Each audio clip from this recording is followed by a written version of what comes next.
अस्सलामुअलैकुम and good afternoon my dear brother and sisters. मैं उम्मीद करता हूं कि आप सब लोग खैरियत से होंगे।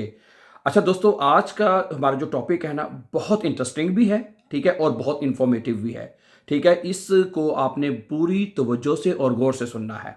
ठीक है, और अगर आपको इस चीज़ का इल्म है पहले से तो फिर तो बहुत अच्छी बात है।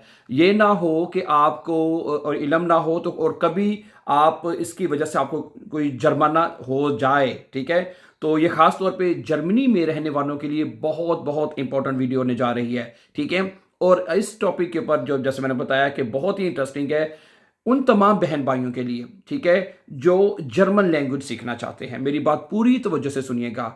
देखें, अगर आप जर्मनी में हैं या जर्मनी से बाहर भी हैं इवन के, ठीक है, और जर्मन सीखना चाहते हैं स्पेशली और ग्रामर के साथ, ठीक है, मेरी बात पूरी तवज्जो से सुनिएगा। देखिए, हमने जर्मन लैंग्वेज के जो कोर्सेज हैं A1, A2, B1 और अब हमने B2 भी शुरू कर दिया है अल्हम्दुलिल्लाह। ठीक है, ये तमाम कोर्सेज आप हमारे साथ इसी यूट्यूब चैनल के ऊपर सीख सकते हैं। हमारे इसी यूट्यूब चैनल के ऊपर एक प्ले लिस्ट मौजूद है। वैसे तो काफ़ी प्ले लिस्टें नजर आएंगी, लेकिन एक प्ले लिस्ट जो है वो 100 डेज के नाम से 100 डेज वहां पे लिखा होगा। उधर आप चले जाए और वहां पे जाके एक सीक्वेंस के साथ आपको लेसन मिलेंगे। ठीक है, और मैं आपको यहाँ पे एक बात बता दूं, जर्मन B1 का मतलब है, मैं आपको पूरी तवज्जो से बात बता दूं कि जर्मन B1 का मतलब होता है for German cases. For German cases, ये ग्रामर है सिर्फ इसकी, फॉर जर्मन केसेस, इतने ज्यादा नहीं है। नॉमिनेटिव फर्स्ट वन, अकोजाटिव, डाटिव और गेनेटिव, आपको ये तमाम जर्मन केसेस हमारे यूट्यूब चैनल के ऊपर एक सीक्वेंस के साथ और तरतीब के साथ आपको मिलेंगे। सबसे पहले हमने नॉमिनेटिव करवाया, फिर अकोजाटिव, डाटिव, सो ऑन, आपको तमाम लेसन मिलेंगे। ठीक है, तो मेरी आपसे रिक्वेस्ट है कि जो तुम हमारे बहन भाई और आगे B2 भी अगर आप करना चाहते हैं, जैसे मैंने एक बताया, उसकी क्लासेस भी उसमें हमने शुरू कर दी हैं। ठीक है, तो चलिए, अगर आप दूसरा आज ठीक है, जर्मन ज़ुबान सीखने के लिए और मज़ीद मतलब लेटेस्ट इंफॉर्मेशन के लिए अगर आप चाहते हैं तो आप इस चैनल को सब्सक्राइब कीजिए। ठीक है, और ईजी और फास्ट जर्मन सीखने के लिए सब्सक्राइब करना इसलिए ज़रूरी है ताकि आने वाली अपकमिंग इंपॉर्टेंट लेसन जो हैं जर्मन लैंग्वेज के या कोई मालूमाती जो चीज़ प्रोग्राम हैं या चीज़ें हैं वो आपको टाइमली मिलती रहें। क्या ख्याल है? चलें फिर। अच्छा, ये टॉपिक ये है कि मैं पढ़ देता हूँ आपके सामने। कहते हैं कि हम एक ऐसे मौजू पर बात करने जा रहे हैं जो सुनने में शायद छोटा लगे, लेकिन जर्मनी जैसे मुल्क में इसके कानूनी और माशरती असरात काफ़ी बड़े हो सकते हैं। ज़रा तसव्वुर करें, अगर आप जर्मनी में सुनिए, अब अगर आप जर्मनी में किसी पुलिस ऑफिसर को जी की जगह दू कह दें, आपको पता है जर्मन जुबान में दो तरह से बात होती है, किसी फॉर्मली और इनफॉर्मली।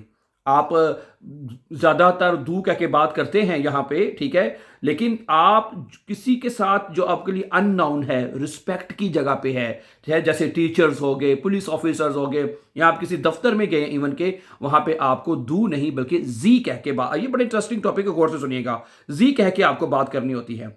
लेकिन वो ये कह रहा है कि अगर आप पुलिस को स्पेशली अगर आप पुलिस ऑफिसर को जी की जगह दू कह दे तो क्या वाकई आपको जुर्माना हो सकता है? क्या सिर्फ एक लफ्ज बोलने पर 600 यूरो तक का फाइन लग सकता है? Oh my God, oh my God, 600 euro. और आखिर जर्मनी में ऐसा क्यों समझा जाता है? तो आज में इसमें हम आपको बताने जा रहे हैं।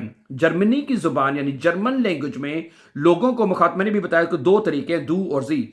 आमतौर पर बच्चे आपस में या फैमिली मेंबर, करीबी दोस्त लोग आपस में दू जो है वो एक दूसरे को एड्रेस करने के यूज करते हैं, जबकि जी, आप सबको पता है, जी जो है एहतराम और फॉर्मल अंदाज के लिए इस्तेमाल किया जाता है। खास तौर पर जैसे मैंने बताया भी, नीचे लिखा हुआ है असातिज़ा, टीचर्स, सरकारी अफसरान और बुजुर्ग अफराद। ठीक है, और पुलिस जैसे इदारों के साथ गुफ्तगू में जी का इस्तेमाल करना जर्मन कल्चर का हिस्सा समझा जाता है। अब यहां असल मसला शुरू होता है। अगर कोई शख्स जानबूझकर सुनने वाले किसी पुलिस ऑफिसर को दू कहे और इसका अंदाज डिसरिस्पेक्टफुल या इंसल्टिंग इंसल्टिंग, ये बात इंपॉर्टेंट है। ठीक है, ओके, तो बास केसेस में उसे तौहीन या इंसल्ट समझा जा सकता है। जर्मनी में एक कॉन्सेप्ट मौजूद है जिसे आम लोग, ठीक है, कहते हैं, यानी किसी सरकारी एहलकार की जो है वो तौहीन करना। ठीक है, ओके, इसको कहते हैं जर्मन बेआमटन बिलाइडिगुंग। ठीक है, बेआमटन बिलाइडिगुंग कहते हैं इसको जर्मन जुबान में। अगरचे जर्मन कानून में यह लफ्ज़ टेक्निकल अलग कानून के तौर पर मौजूद नहीं, लेकिन सरकारी अफसर की तौहीन आम इंसल्ट लॉज के तहत ज़्यादा संजीदगी से लिया जा सकता है। यानी अगर पुलिस ऑफिसर महसूस करे कि आपने जानबूझकर उसको बेइज्जती उसकी की है, तो वह शिकायत दर्ज करा सकता है और फिर मामला अदालत तक भी जा सकता है। ठीक है, अब यहां बात बहुत अहम समझना जरूरी है कि सिर्फ दू कहना हर सूरत में जुर्म नहीं होता।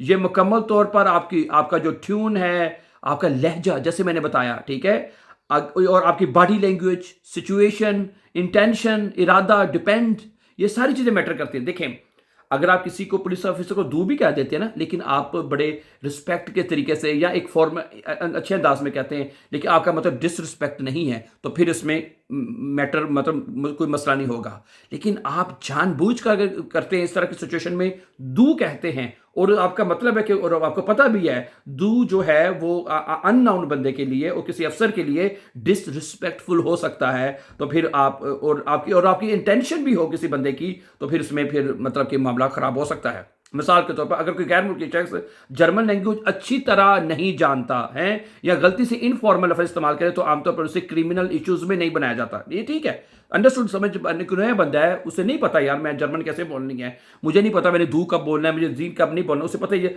वो उनको बंदे की गुफ्तगू से पता चल जाता है कि बंदा के लैंग्वेज क्या है। ठीक है, ये फिर वही बात कर रहे हैं कि सिचुएशन क्या होती है, डिपेंड क्या है, आपकी बॉडी लैंग्वेज क्या है, आपकी इंटेंशन क्या है आपकी, तो वो सारी चीजें मैटर करती हैं। लेकिन अगर कोई शख्स गुस्से में, तंजिया अंदाज में या जानबूझकर पुलिस को नीचा दिखाने की ऐसा करे, तो फिर मसला बन सकता है।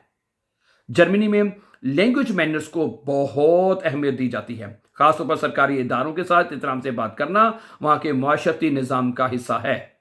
क्या ख्याल है? तो इसलिए माय डियर ब्रदर सिस्टर, मैं आपको यहाँ पे इसके ऊपर बात ये कहना चाहूँगा। ठीक है, देखें, अगर हम अपने कल्चर की बात करें, अगर हम अपना कल्चर ही क्यों ना ले लेते हैं, जैसे हमारे कल्चर में भी अगर हम जो हमारे लिए रिस्पेक्ट बड़े लोग होते हैं, बड़े से मेरी मुराद है जैसे माँ बाप हो गए हैं, बड़े भाई हो गए, ठीक है, या आपके अननोन पीपल हो गए जो आपसे एज से बड़े हैं, उनको हमेशा हम आप कह के मुखातब करते हैं, तुम या कह के नहीं कहते।